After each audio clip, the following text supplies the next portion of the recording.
Well, it's wonderful to see so many of you here after hours now, so we're officially off the clock for those who are faculty and staff, but thank you for sticking around and being here for this really important conversation. On behalf of all of us at the College of Liberal Arts and Sciences, we're really thrilled to have an opportunity to talk about some of these scientific discoveries in partnership with the ethical and sometimes even moral dilemmas that they raise and present. One of the things we do in the College of Liberal Arts and Sciences is have programs of academic excellence. So we know that our students in the STEM fields as well as the humanities and social sciences are going to be future leaders. We prepare them by giving them an excellent education, active mentorship. One of our other features in our mission statement is that we actively cultivate a culture of scholarship between faculty and students so that they have that one-on-one mentoring that prepares them for advanced study and often civic engagement, vocational success, and we hope at the end, a well-lived life. So we're really grateful to have the opportunity for this kind of robust program where we have not only the combination of scientific experts as well as some ethicists and others who can speak into the moral and Christian perspectives that are often either overlooked or sometimes overly simplified. So thank you, panelists, for joining me, and I'll just do a quick introduction. You've all received the bios here, so you can read for yourself. They're very impressive credentials, so we won't take time to do that. But obviously, if you stuck around for the first session, you know that Dr. Ting Wu is a renowned Harvard-educated geneticist who's at the front of this genetic revolution that we're now experiencing, and we're so grateful for her earlier remarks that even I, who had Gen Bio a very long time ago, could follow, so thank you for that. Next to her is Dr. Nathan Zhou, and he's from Amgen Technologies. So if you know the company Amgen that does biotechnology research and application, he will be able to share from his experience. He's also a native of Cal Poly Pomona at the undergraduate level and lives in Thousand Oaks, so he's a local Southern California resident. We're grateful that you made the drive. Thank you. We know that's a sacrifice. And then on his left is Dr. Rico Vitz, who's our very own APU chair of the Department of Philosophy, and of course has spoken into many of these issues in the past, and he's become a frequent panelist for CRIS events, so he's our go-to ethicist. No pressure at all, and the fact that it's video recorded, I'm sure doesn't give him any nerves, but we are really grateful to have your partnership in these events. So please join me in welcoming our panelists.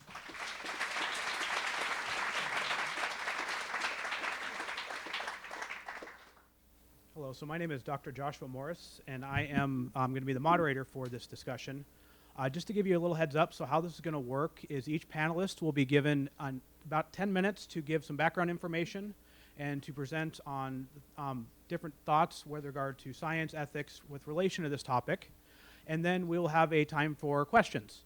If you do have a question, you see a link up here. Please submit to that link, and then we will ask the questions when we get to the question time. If you have a question for a specific panelist, please put in the question which panelist you'd like to submit it to, so that way I don't have to guess.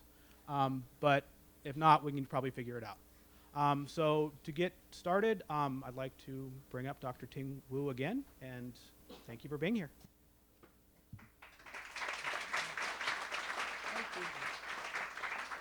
Thank you very much, all of you, for coming. I think, though I do not have photographic memory, I think most of you were here earlier, so I will actually not go through what was said before, except to say that the CRISPR therapy, or CRISPR technology, is really just the current point in a long line of technologies that human beings have tried to come up with in order to have some control over their genome. And this control, I believe, is why we are all here today.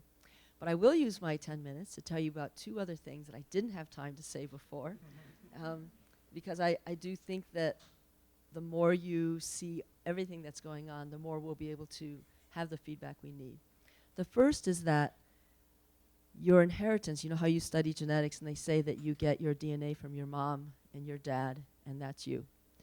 Well, several years ago, people discovered in a woman that she was carrying the Y chromosome.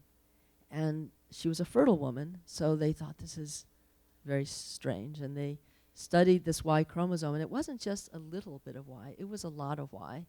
in her bloodstream. And they discovered that there were certain cells in her bloodstream that were carrying the Y chromosome, but many cells were 2Xs. So they looked at the Y and discovered that that was the Y chromosome that her husband had. And so therefore it was the Y chromosome that their son had. And that was the beginning of a discovery made by Diana Bianchi that makes us now understand that the DNA you inherit from your parents, and the egg and the sperm, while it's a lot of the DNA, it's not all of it. Because mothers, when they're carrying their children, accept cells from their fetal children that go into their bloodstream and can live in them for decades, 30, 40, 50 years. These cells are probably stem-like because they can divide and last for so long. How many of them are there? About 2 per mil, so a lot. And some researchers have found that if the mother is wounded, that those cells tend to aggregate there. They also may be responsible for some autoimmune diseases. It turns out the fetal cells can inherit maternal cells into them. So you, all of you, almost certainly carry some cells that are your mother's cells in you, and you will carry them forever. The question now is, can you now pass your mother's cells into your children unchanged? This raises the issue of what inheritance really is, and how many generations past can you remember something. The other thing I wanted just to briefly mention before we get into the topic of ethics is that sometimes when I visit classrooms and we talk about the use and misuse, the potential benefits and ethical issues of using genetics, most often I will be in a room with individuals who are fairly adamant about not misusing genetics, creating enhancements, selecting for certain traits only. But then, when I bring up the issue of space travel and astronauts and going into extreme environments, it's very interesting how the conversation changes, because in the absence of changing ourselves, humans may end up limiting themselves to a very thin sphere around Earth. And I won't tell you how the conversation goes, but it's something that I also direct the Consortium for Space Genetics at Harvard Medical School. And this is one of the issues that we talk about, which is how should we use genetic technologies to protect astronauts. All right, so I'll leave you with that. Thank you very much.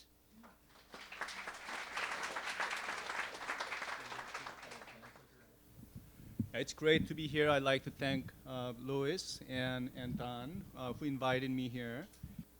I could illustrate the proposal that I'm going to make. What I'm going to do here is I'm not going to decide whether gene editing is ethical or unethical, whether we should accept it or not accept it, but I'm going to invite you to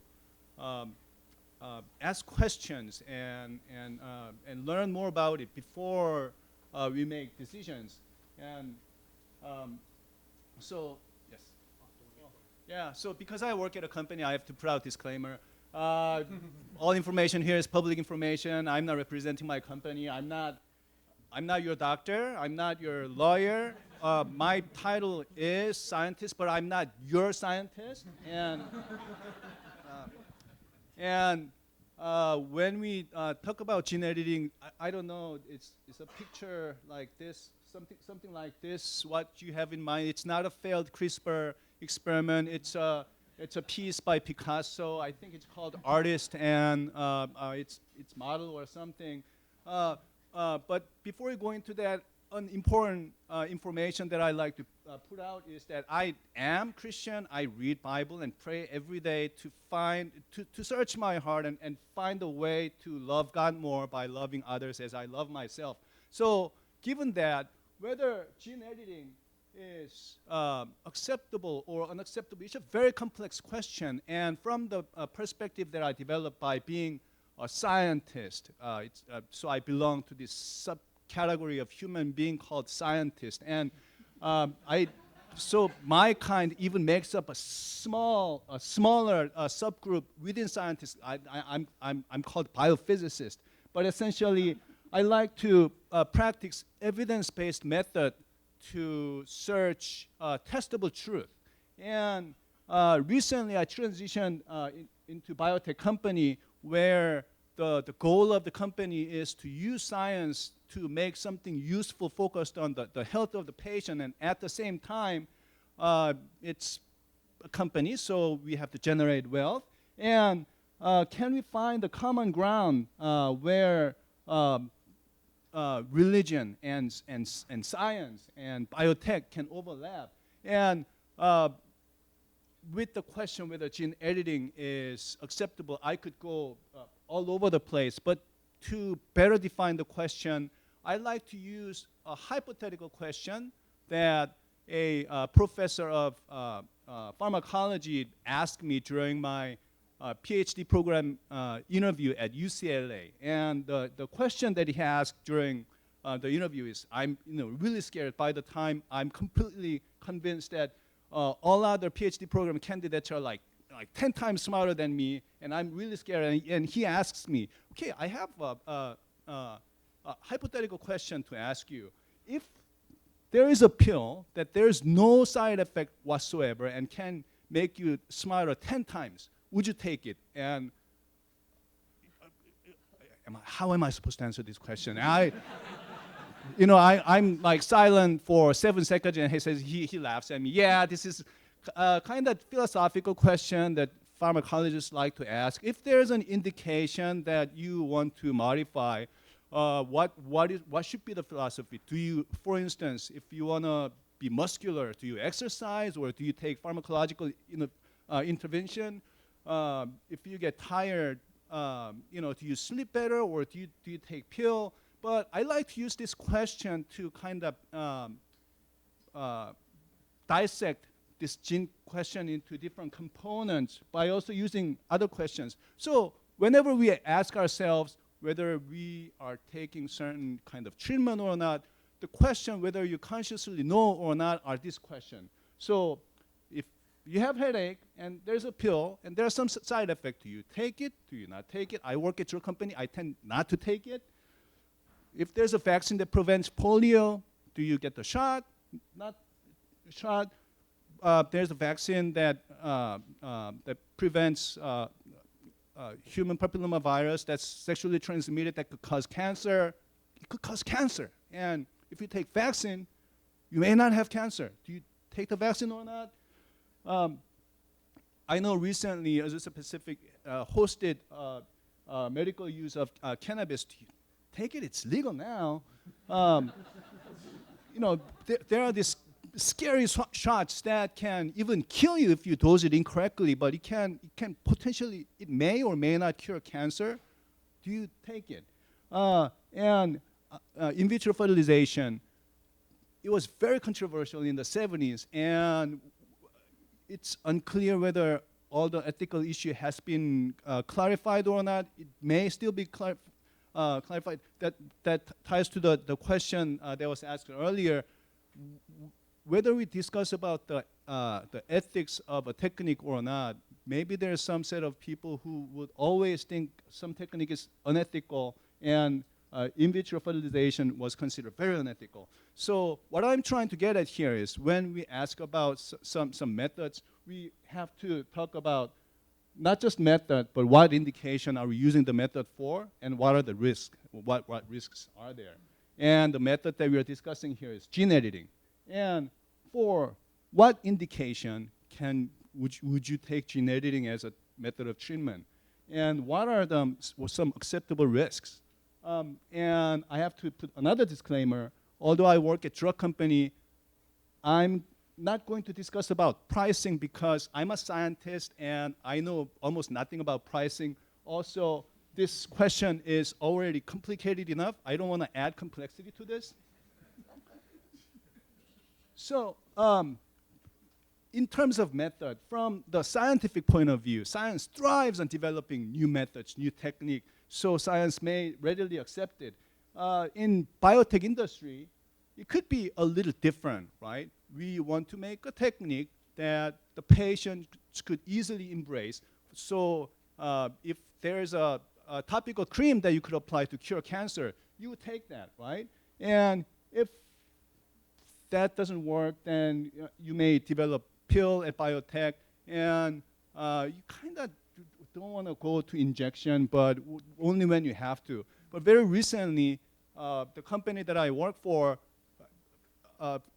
last year filed a method to cure cancer by injecting engineered virus. So now we can cure cancer. And a neighboring company in Santa Monica developed a method to cure previously untreatable blood cancer using a technique called a cell therapy that I'm going to talk about soon. So we are increasing the different methods of treatment in the portfolio. And this CRISPR-Cas9 method is being discussed, although it's being it's currently unsettled in legal disputes. So that's a good possibility. And what are acceptable methods in Christianity? There's incidents where Jesus commanded, sometimes commanded multiple times, sometimes plead, okay, you could get out and go into the pig. Paul used handkerchief. Eliza laid over his body over the patient boy who was dead. And so there are acceptable methods or unacceptable methods. So we could move on. And we could talk about diseases, but we should kind of focus on what are potentially treatable diseases using these technologies.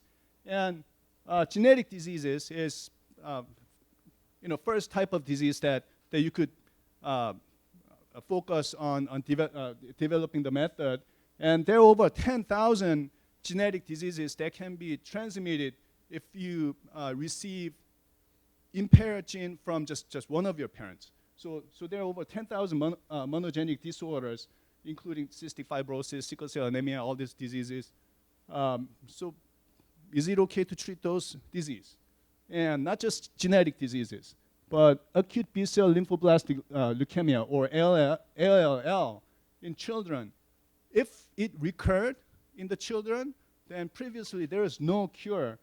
Now there's a cell therapy that was developed to treat relapsed ALL, and this cell therapy there's immediate implication that you can use gene editing technology to engineer the cell to use in the cell therapy. Is it okay to cure cancer using this? So scientifically, these diseases it's approachable, and this ALL disease is immediately targetable. And in terms of religion, are there any diseases that's biblically okay not to cure? Okay, so I'm raising more questions by trying to simplify the question. So addressing this cell therapy that is immediately applicable, the LLL, it impacts 60,000 patients a year and peaks around kids who are aged between 2 and 5 years old. And about 20% of these patients, the disease comes back.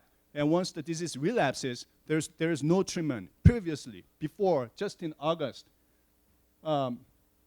they filed a therapy called CAR T-cell cell therapy.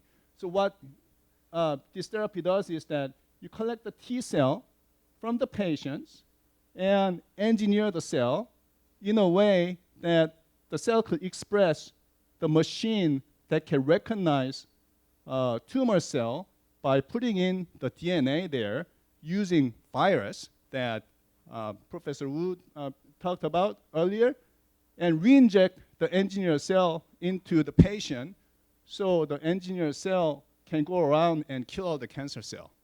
Now, instead of using virus, is it okay to use CRISPR-Cas9 to engineer the CAR T? We're not really changing your DNA, but is it okay to change T-cell DNA? And this CAR T-cell therapy, the price was proposed at $500,000 per treatment. And if we could lower the cost by using CRISPR-Cas9 instead of virus, then would it be acceptable? If you're here during Ting's lecture earlier, Ting's husband, George Church, find a way to get rid of all the pig virus from the pig genome, and removing one of the many challenges associated with using pig organ for xenotransplant. So we are not using this technique in human, and we can make this technique be helpful to people by changing the pig genome. Would that be okay? And risks. So this is where I like to get philosophical. This is first time in the 4 billion years of geo-evolution history. It's first time we can intervene the heredity with unprecedented precision. But on the other hand, like what we've been discussed, we have intervened the heredity one way or another. So is it okay? So there are still unknown risks associated with it, and risks are unknown. But but now the technique can really intervene the human gene. We can insert the CRISPR-Cas9 complex into human zygote and change how the zygote grows. So it can be we now have a real ethical issue. But if risks can be reasonably removed, can CRISPR-Cas9 be used? And would it be even ethical to continue to develop this research? But again, like I said, what I want to say is, could it first agree to learn more about it before judging whether it's acceptable or unacceptable? I think that's a really useful skill that we can take outside the science. And with that, yeah, how many more minutes?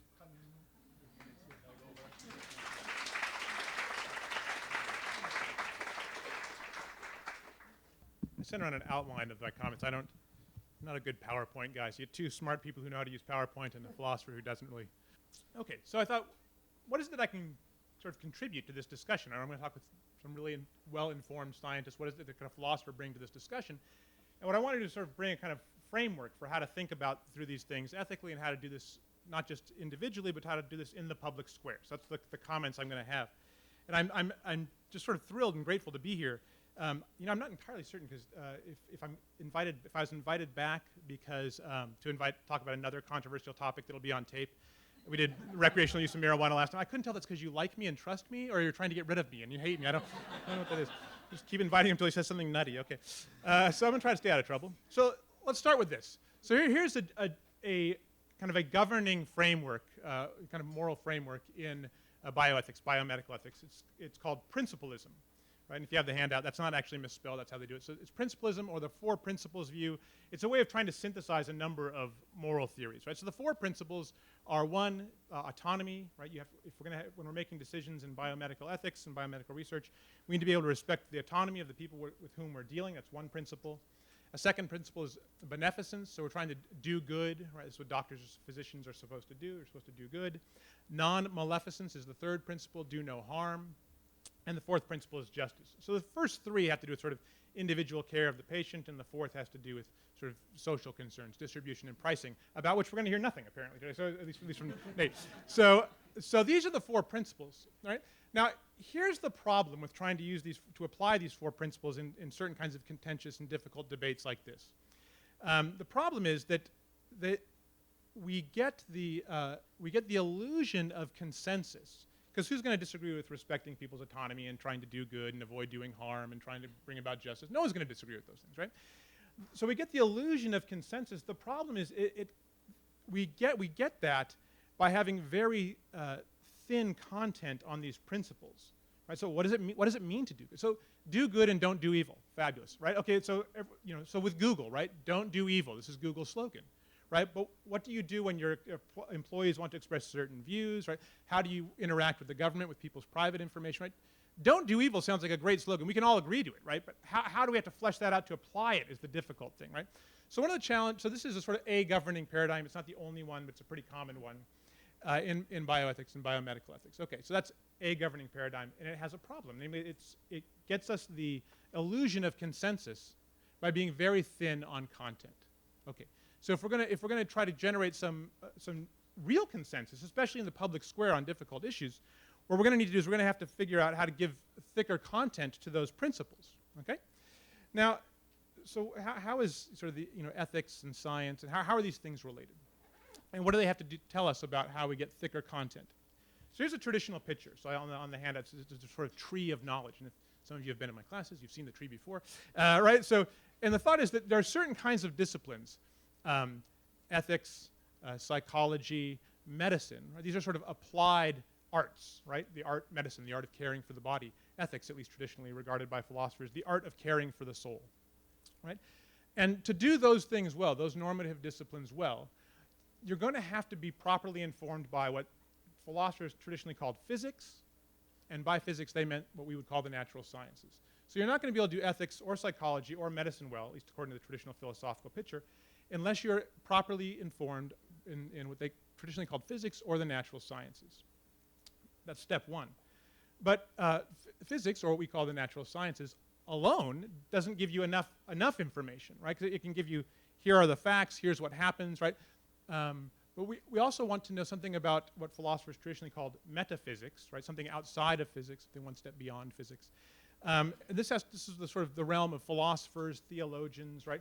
What happens is what we need to know to say do good and avoid doing evil to a human being is something about human nature, right? And to understand human nature, we have to understand both issues in the natural sciences and issues in metaphysics, right? Philosophy and theology, metaphysics. So those two things inform our conceptions of human nature, right? So we're going to have to get better information there. So that's why a panel discussion like this is really, really helpful, right? Because you're actually bringing together people in the natural sciences and philosophy and hopefully theology, these other things, to inform this. Okay, now, so far so good, but now I can't actually read what I got on my thing here. So under the conception of human nature, it looks to me like there's going to be a bunch of different kinds of issues that might arise when we're talking about CRISPR-Cas9. So in Dr. Wu's talk earlier, there's these issues about economic concerns that were coming up. There's issues about environmental concerns coming up. Those may come up in the Q&A. I want to focus on questions about what we might do with this technology when it comes to human nature, right? And it looks to me like there are three types of these are always just heuristics, right? So we can probably parse this up in a bunch of different ways. But looks like there are three kind of ways, three kind of cases that we might want to think about when thinking about how to apply this technology with respect to human nature. The first are cases, and this kind of came out in Dr. Joe's talk, cases where we might think there's a required intervention, or at least for prima facie required information, right? These are the cases of healing disease, right? Cases of giving treatments that might prevent psychological disorder, cases like this, right? A second kind of a set of cases would be mere cosmetic interventions, right? So look, those aren't allowed now, but at some point that's got to come up, right? It seems like whenever we push technologies, they always sort of go to different places. And look, the governing paradigm for things coming out of Washington, D.C. is not going to be the governing paradigm in different countries. So you're going to have these cases eventually, right? So can you make cosmetic interventions for eye color, hair color, height, weight, whatever it is, right? That's a second set of cases. Then it seems like you're going to get this third set of cases where there's going to be a dispute, right? What exactly ought we to do in these cases? So under the disputed cases, we might think of alleged, so two a kind of subset here. One is sort of cases of putative healing. So I say putative healing because you might think, well, I'm going to intervene to heal a disability, right? The problem is that some people think that, look, having a certain disability is part of a perfectly good human identity, right? So we see this aside from this kind of debate in whether or not someone who's deaf should have a cochlear implant, right? Is that a good thing or is that a bad thing? Is that a morally permissible thing or should it be not allowed, right? So this is going to be these putative healing cases might be cases of dispute, I think, or a case of someone who is intersex, right? Should we intervene to change the genome of someone who's intersex, Or should we think, no, it's just another perfectly good way of being human in the world? So these are going to be contentious cases, I take it. One other sort of case is going to be the cases of human enhancement, right, that Dr. Wu was hinting at the end of her comments, right? These issues about transhumanism, right? So can we kind of go beyond human nature? Can we do these things? Okay, I'm going to do the last two sections quickly to keep under time. So, third part of the talk. It seems to me when we talk about sort of the metaphysics part of our identities, sort of our metaphysical commitments, our theological commitments, there's no disinterested, neutral ground. So it looks to me like we're just going to have to own what it is that we actually think about these deep metaphysical, philosophical, theological commitments. So many of you in the room are going to self-identify as Christians, right? And so I think, look, if you're going to self-identify as Christians, then self-identify as Christians. And when you come to the public square, think about doing bioethics in a distinctively Christian way.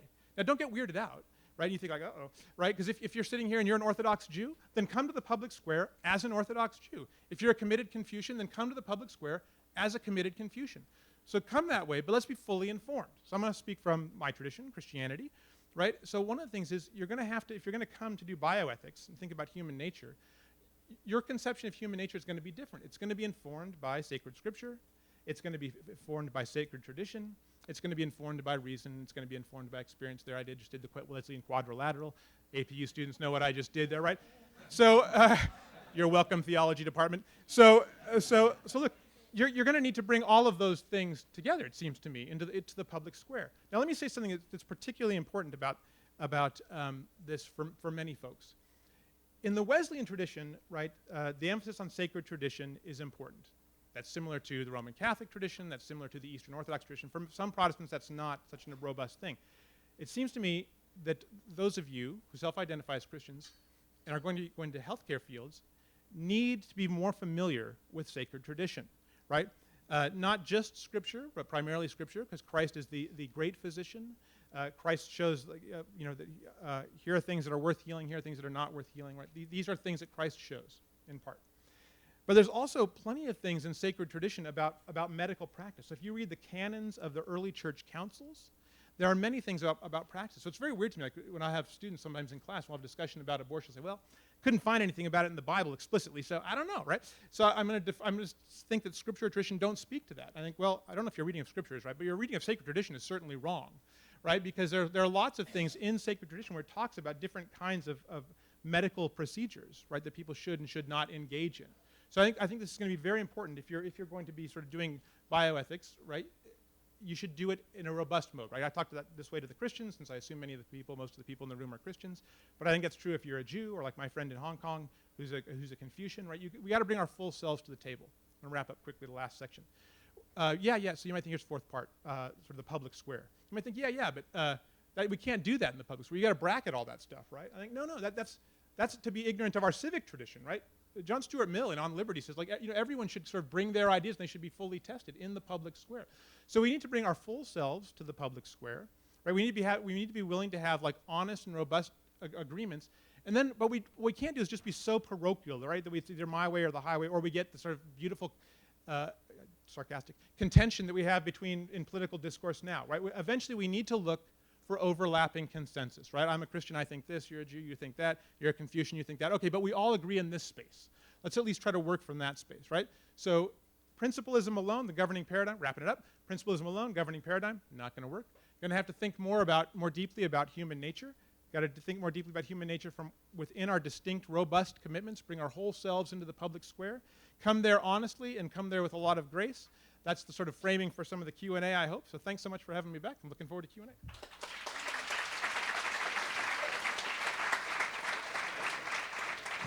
Okay, so we're now going to move to our Q&A time. And I'm going to do is basically just read some of the questions and give the panelists a chance to respond. Yeah. So, the first question is, what are your thoughts on transhumanism and the possibility of immortality through gene editing? What do I think about that? In my experience talking with a variety of communities, I think I've come to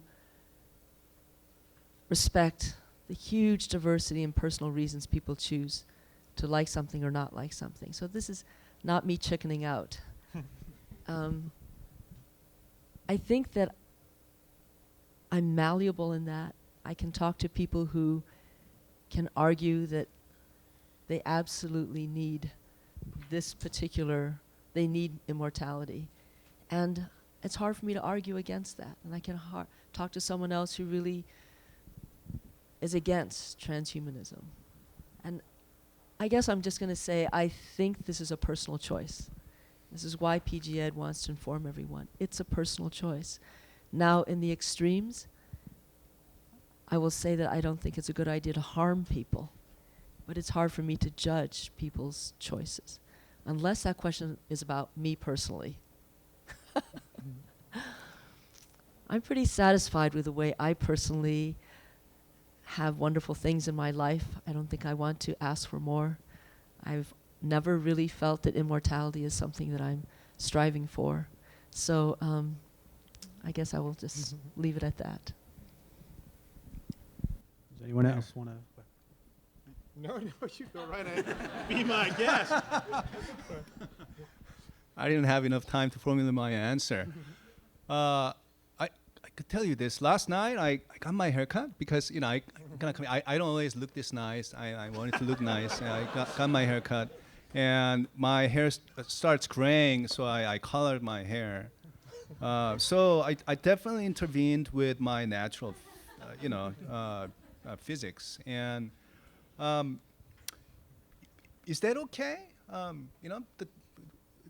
What I do with changing the way I look, is that okay? Is that not okay? Do you guys oppose hair coloring? Are you guys for hair coloring? This question is impossible to address without being philosophical, and I'm not a philosopher, but I could tell you this.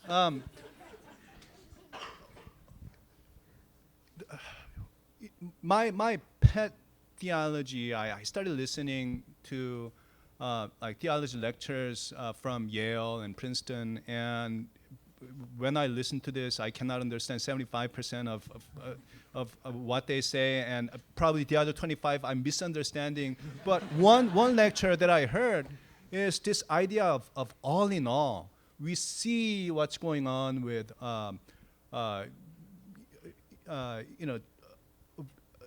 crazy disagreement between different parts of the country and different polarity of the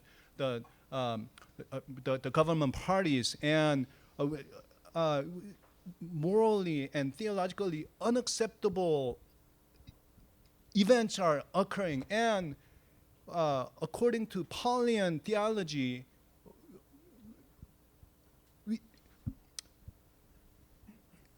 to put it bluntly, simply, they occur because God allowed it to occur. Okay? And what you may think is irreconcilably against your belief, but you have to trust that God is able to turn that into something beautiful and use that to achieve His will. I hope I'm answering your question, but transhumanism, I'm okay with the way I am, mostly except my hair color, and yeah, and I'm okay with dying. So yeah, that's my answer. All right, well, first of all, on behalf of the people who have not dyed their hair, I just want to say, so here are my people. These are my people right here. It's all right. It's okay. We don't have to do that. So, second point, so I love the topic of transhumanism, and here's why. Because, like, if I just do like philosophy stuff, people say like, you philosophers are weird, right? And I go, philosophers are weird because they're responding to ways in which the world is weird, right? So it's usually when you have like a weird philosophical question, like have a little patience to try to tease out like, why did someone ask that question, right? So it's thought like, what if we can so if someone comes to you and says, what if we could alter your, a human being so they could have, and then you add whatever transhumanist enhancement is, and you think like, why would anyone ask that question? It's because we're faced with it, right? That's why. So I think the topic's fascinating. There are sort of two issues there. On the first one, what to make of it. I guess there's just so much going on. It's like asking like, what do you think of the U.S. government? I think, well, there's a lot going on in the U.S. government, right? Can I have a more specific detail? So I guess I'd have to hear what some of the details are about when we're talking about transhumanism, and find out, one, are these transhumanists, for any given proposed transhumanist change, is it a change in something, the degree of some capacity we already possess, greater intelligence, greater height, right? Then it just looks like, are these just ways of doing what we could do indirectly through nutrition or selecting mates or other things, right? So I guess I have to hear the details about the proposed transhumanist thing. Is it just changes of things we have in degree, or is it changes of kind? Like, no, we want to do something to change the species. I think, oh, okay, well, that seems like it's more problematic to me than the first type of case. The second part of the question was about immortality. And it's interesting. So when I talk about, in philosophy of mind, when I talk to my intro students, we have a little, philosophy of mind section, right? We ask, like, what are you? What are you exactly? Are you identical to your brain? Are you a brain and a soul? Are you just a soul? And I ask these questions, and the freshman students look at me like, why is he doing this to us, right? It's like, well, because this is what's underlying this issue about immortality with respect to transhumanism, right? So this thought of so one way of being immortal on the transhumanist conception is somehow I could upload my consciousness to silicon, like on a computer or something. That's a view in philosophy of mind roughly called functionalism. If you're following along from your intro class. I guess I'm pretty skeptical that that's even possible. So if you ask me, like, what do you think of that? I think, like, I'm pretty skeptical that's possible, actually. But so let's see the details, right, of these things. So I've talked too long. Sorry. To briefly add one more thing, it could be a hypothetical question because technologically, it's probably almost impossible to start having us grow wings and like stuff like that.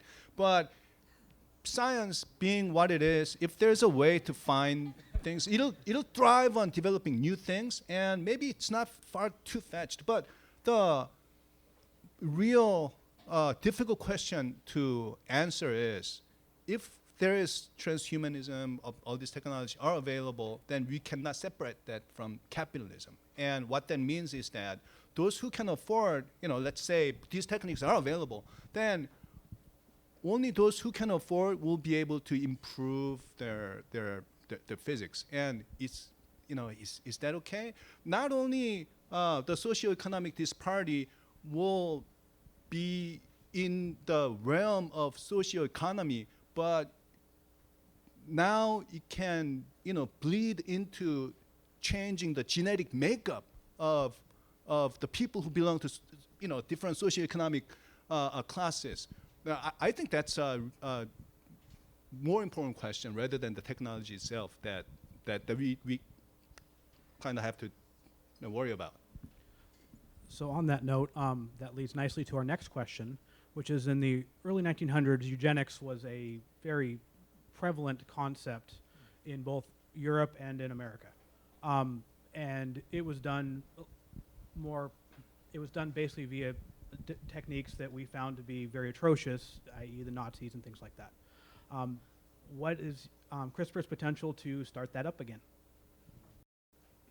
I think that if we don't make sure that everyone is part of the conversation, if we leave people out, especially particular communities out, I think the potential is quite great.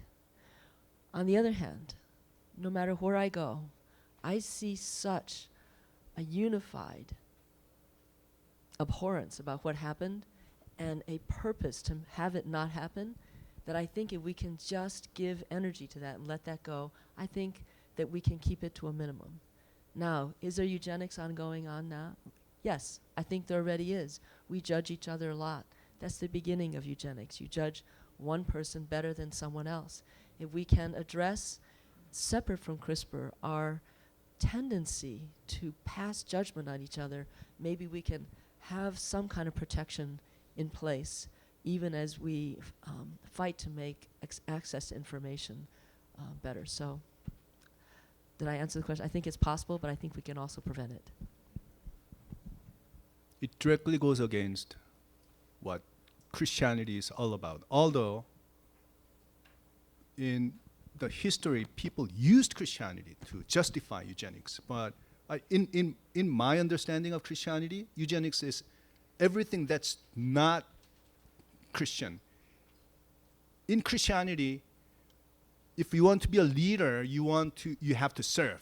Like you have to wash the feet of your your students. You have to consider other people greater than you. So I think our job is to be the light and salt. I mean, just real quick follow-up. So to what Dr. Wood said, I think that I agree that for any given type of technology, can the technology be abused? And the answer is, well, certainly, right? But I don't think that should stop us from trying to find productive ways of using that technology. Next question is, there's been multiple talk about treating disease and the idea of potential enhancements such as wings and things like that. The question presented was, what are the criteria to draw the line between treating disease and actually enhancing? I'll start. So it's interesting. So Bree knows this, right? So when we did our bioethics class before, and when we do it, we'll do it again in the next fall. And this is the topic we start with: is what in the world is a disease, right? So read this moderately provocative article, right? In the 19th century, masturbation was considered a disease, right? So how do you classify diseases, right? And there are things that move in and out of being classified as disorders in psychology, right? So how do you do this? How do you analyze these concepts? That's an issue in sort of in metaphysics, right? How do we analyze concepts of disease and disorder? I don't have like a quick snappy answer for that, right? When we spend a bunch of time in class thinking about this over the course of a semester, but I do want to point out that it's again, this is just do good, don't do evil. Fabulous. That's not sufficiently helpful. Okay, well, I'll only allow this to heal diseases, right, and disorders. Okay, well, that's just sort of moving the bump in the rug, right? You've just given us a different concept, but the concept still needs to be fleshed out, right? So this is where I think that dialogue between the physics, the natural sciences, and metaphysics, philosophy and theology is really, really important. And so I don't have a snappy answer other than to say that the only way to do this is to actually continue working together and expanding conversations like this. So I was in a classroom once, and it was a classroom, actually all the students were people of color. It was about 35 students, and 30, I think, were African American, Black, and Asian and Hispanic were the rest. And we were talking about this issue, sort of not as directly. The students asked each other, what if you could change a trait, what would it be? So it wasn't a disease, it was a trait. Mm-hmm. And one Black student raised her hand and said, very seriously, she said, I would want to have blonde hair and blue eyes, which to me was a surprise because there's a lot of pride in who you are. And the explanation was that she would be safer if she had blonde hair and blue eyes. So what we so easily treat as a trait that's not essential for life. For her, it really was. This was in not a great part of town. And so for her, that was a medical way to treat a socioeconomic disparity. I can't really add much to that. So at what point is improvement just improvement for the sake of improving? Alteration, it could make you safer. And I think one of the fundamental question is between Muslim and Christianity. In Muslim culture, I don't know, please correct me if I'm wrong. If difficulty occurs, if challenge occurs, then they accept it as what's provided by God and they just endure it. I don't know if that idea is also prevalent in Christianity, but also Christianity, we want to go out of the boundary and make other people's lives better, and we want to go out of the comfort zone and make changes. And if these improvements can improve the safety, I think it's okay. Is it okay? And there was a recent work done at UCSF where they found that there are two different immune systems. One, it starts attacking. The other immune system, it makes the part of the immune system that attack less. And what they found is that when they strengthen these regulators, then it treated like bald hair. And is that a disease or improvement? So yeah, I think these questions raise more questions about how we define the improvements and how we define diseases.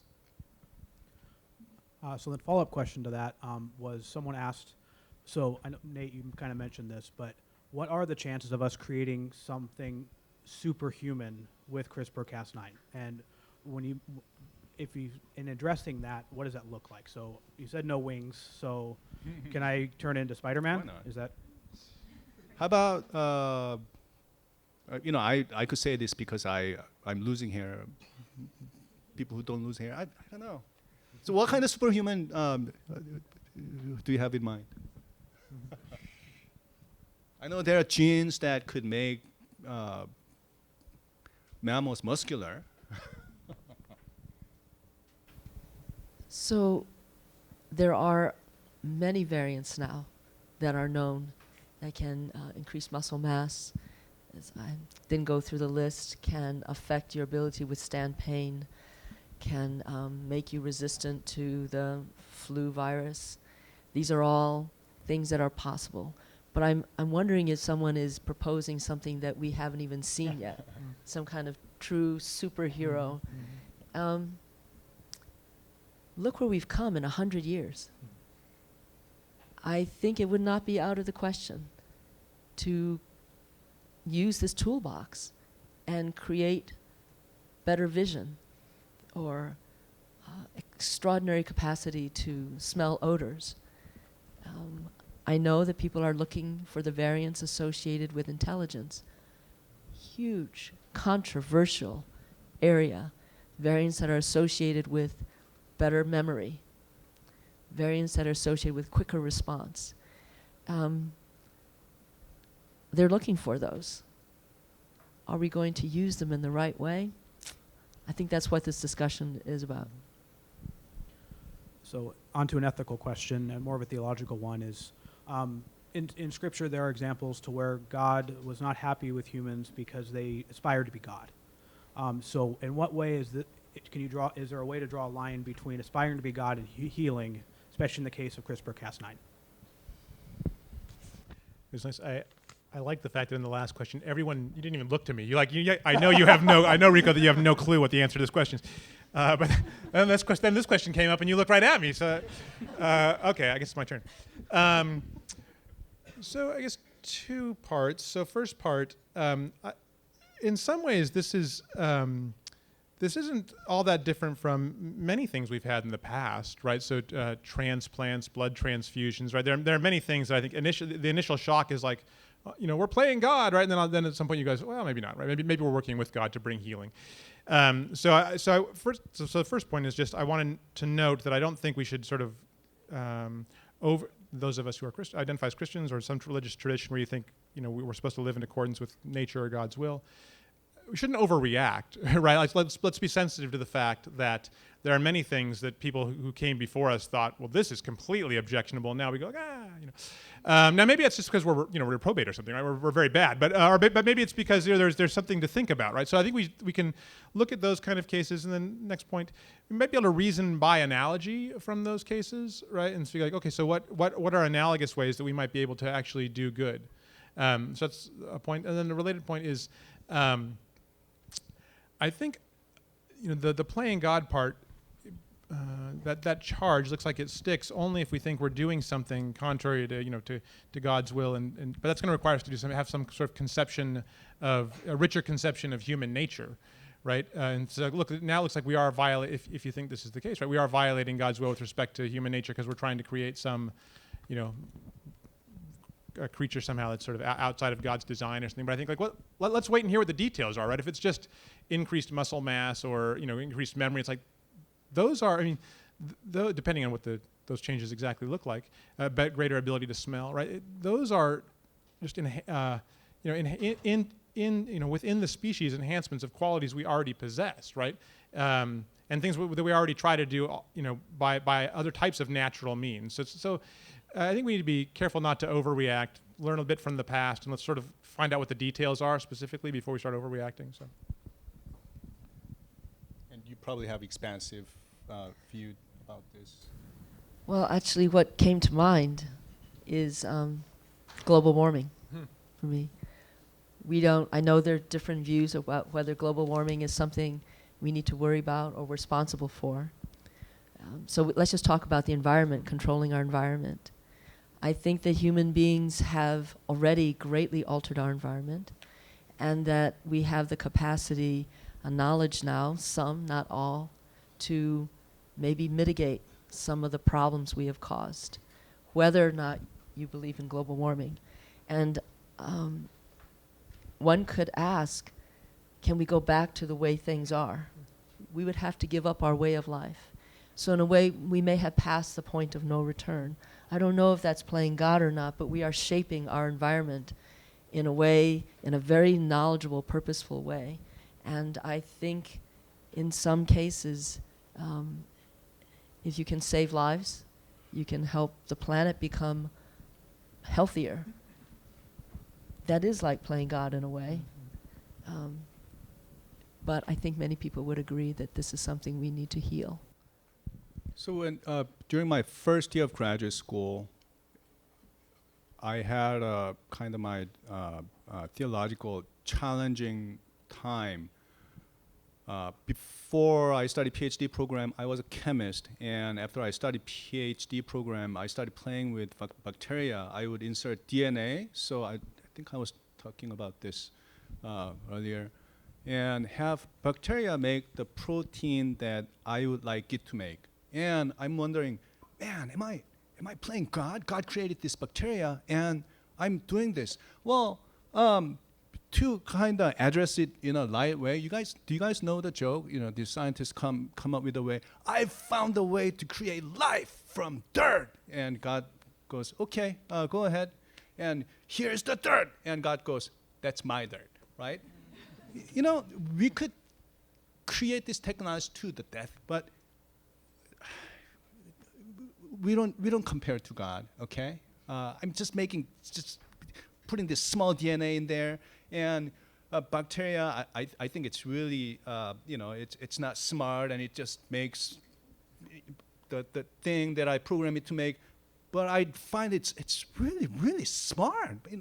This bacteria, and God created this, and I'm just borrowing this amazing thing that God created this, and playing God. I think we have to separate the meanings of what playing God. What does it mean to play God? I think real offense that God addressed in that scripture is that when human started exerting their own will for themselves, when they started practicing wills to self-centered wills, then they're each playing God, right? Instead of serving others and loving others the way you love themselves. That when you don't do that, and when you do things to enrich yourself, then that's playing God. So we're actually out of time. So sorry we're not able to get all the questions. I'm sure the panelists would be happy to hang out for a minute or two to answer questions. Thank you all for being here. Please join me in thanking the panelists.